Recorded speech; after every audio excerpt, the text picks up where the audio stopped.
We all know what bad decisions look like with hindsight. Rushed, short-sighted, fixated on the wrong thing. But here's the issue. Most bad decisions don't feel wrong at the time. They feel like relief, like progress, like finally getting to yes. What's really happening? Your brain's already been primed. Your past experiences are steering the wheel and you don't even know it.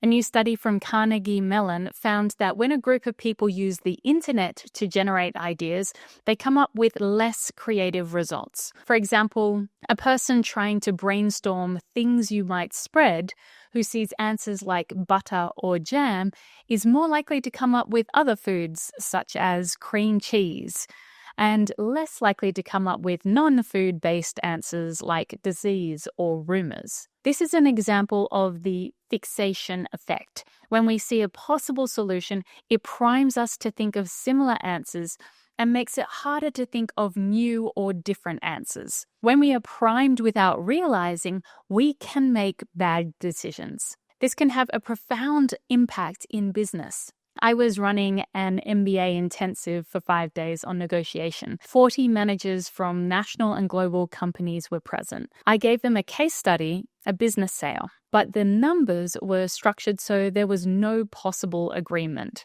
Cruel, I know. But they didn't know that. So they got creative. One person offered their yacht, another their wedding rings, all trying to force a deal that wasn't there. Then I gave them a second case. This one had a massive ZOPA, or zone of possible agreement. Plenty of room to negotiate. But this time, they didn't. When presented with fairly average terms, they said yes immediately. Later I asked, why didn't you negotiate harder? They said, because the first one was so hard, we didn't want to lose the second deal. That's fixation in action. They were still stuck in the last case, and it cost them a better outcome in the next. So here's the shift. If you want better ideas, better negotiations, better decisions, check what's priming you. Before you brainstorm, walk into a meeting, start a negotiation, ask, what have I just read, seen, or experienced that could be narrowing my thinking? Am I reacting to this situation or to the last one?